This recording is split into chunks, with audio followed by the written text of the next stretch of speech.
Right now, there are men out there smarter, hungrier, more dangerous than you, who already know what I'm about to reveal.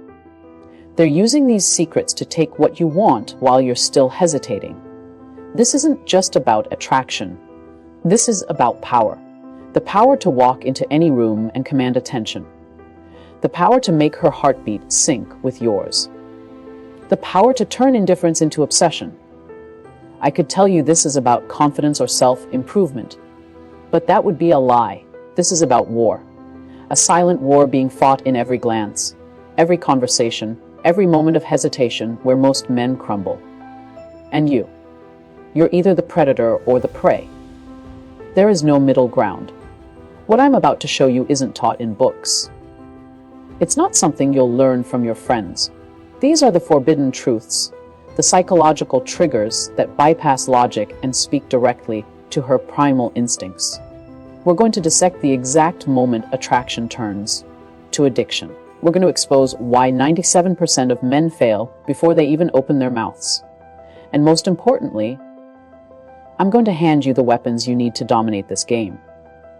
But here's the brutal truth: knowledge without action is suicide. If you're not ready to transform, if you're not willing to burn the weak man you used to be, click off now. Because what comes next will challenge everything you thought you knew about women, about power, about yourself. The question isn't whether this works. The question is, do you have the courage to use it? Let's start with a fundamental truth. Human beings are wired to seek value. It's not shallow, it's evolutionary. Women, just like men, are instinctively drawn to those who stand out, who command respect, who carry themselves with a quiet, unshakable certainty. This isn't about manipulation. It's about understanding the deeper psychological mechanisms that govern attraction. If you want a woman to crave you, you must first become someone worth craving. So, what does that mean? It means you don't win her over by giving her everything she wants. That's the mistake most men make. They think if they're nice enough, available enough, accommodating enough. Another critical element is social proof. Human beings are tribal creatures. We look to others to determine value. If you're respected by other men, if you're admired in your social circles, if you're someone of influence, her perception of you changes. She doesn't just see you, she sees how the world sees you. And if the world sees you as a man of substance, she will too. This isn't about being fake or putting on a show. It's about building a life that commands respect. And here's the most important part: your purpose. Nothing is more attractive than a man who is consumed by a mission greater than himself. A man who wakes up with fire in his eyes, who is relentless in his pursuit of excellence, who doesn't have time to beg for attention because he's too busy building something meaningful. That kind of drive is magnetic. It creates an aura of inevitability around you. Women don't just want you in that state. They want to be part of that journey. They want to feel chosen by a man who could have anyone but chooses them. So ask yourself, are you the kind of man a woman would fight to keep? Or are you just another option in her life? If it's the latter, the solution isn't to try harder to win her over. The solution is to become someone who doesn't need to. Because here's the truth: when you stop seeking validation and start embodying value, the world bends to meet you. And that's when she'll not just want you, she'll crave you. The question isn't whether she'll choose you. The question is, will you choose yourself first? Let's talk about human nature. Because once you understand how desire truly works, everything changes. Have you ever noticed how the things we can't quite have hold the most power over us? That unfinished project gnawing at your mind, the song chorus stuck on repeat, the person who gives you just enough attention to keep you hooked but never enough to feel secure. This isn't coincidence. It's the Zeigarnik effect. Our brains obsess over unresolved tension. And when applied to attraction, this principle becomes devastatingly powerful. Most men make the fatal error of being predictable. They flood her with attention, respond instantly to every message, mold their schedules around her whims, and then wonder why she loses interest. But here's the uncomfortable truth: certainty kills chemistry. When a woman knows exactly how you feel, exactly when you'll text, exactly what you'll sacrifice for her, you've removed the thrill of the chase. And without that tension, without that dance between does he or doesn't he, you become background noise in her life. This is where push-pull mastery separates the men who are forgotten from the men who are unforgettable. The push-pull dynamic isn't manipulation, it's emotional storytelling.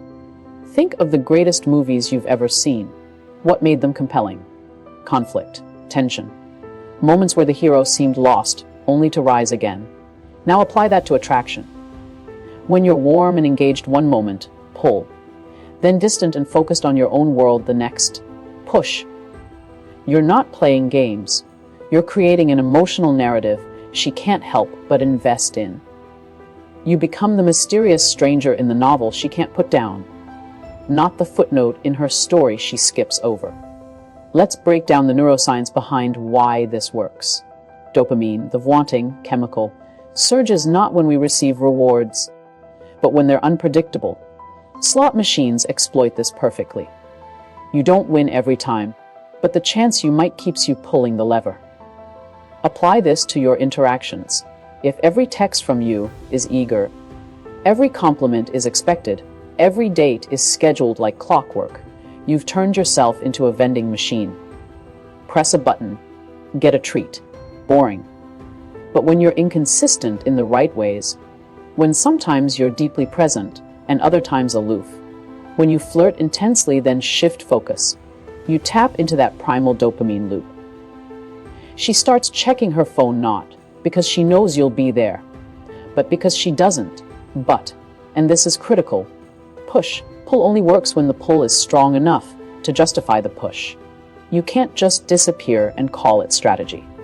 The warmth, the connection, the magnetic attraction must be real when you engage.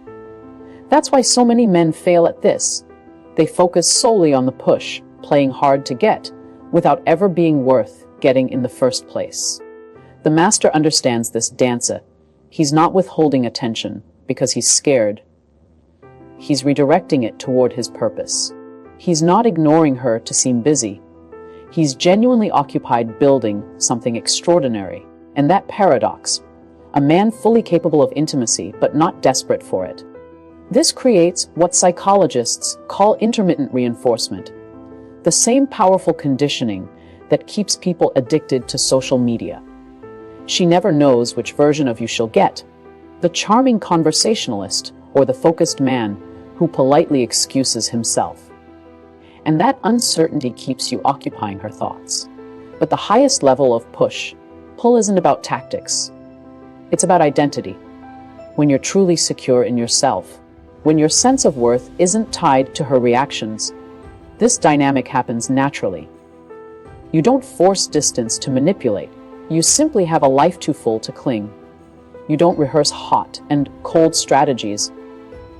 You're genuinely passionate about your mission one moment and present with her the next. That authenticity is what separates the masters from the manipulators. So ask yourself, are you the predictable, always available option? Or are you the compelling mystery she can't stop unraveling? Because in the end, women don't remember the men who gave them everything. They remember the men who made them feel everything. Let's begin with a fundamental truth about human nature. We are not rational creatures who occasionally feel. We are emotional creatures who occasionally think. This is especially true when it comes to attraction. A woman doesn't fall for you because of a logical list of your qualities. She falls because of how you make her feel. And if you want her to crave you, not just today, but consistently, you must master the art of emotional resonance. Most men make the critical mistake of approaching attraction like a job interview. They list their accomplishments, they try to prove their worth, they attempt to negotiate desire through reason. But this fails every time, because you cannot logic your way into someone's heart. Think about the stories that move you, the music that gives you chills, the memories that stay vivid years later. They all have one thing in common: they touched you. They made you feel something. And that's exactly what you must do for her. So how does this work in practice? First, understand that emotions exist on a spectrum. If you make her feel only one thing, comfort, for example, you become predictable, and predictability is the death of passion.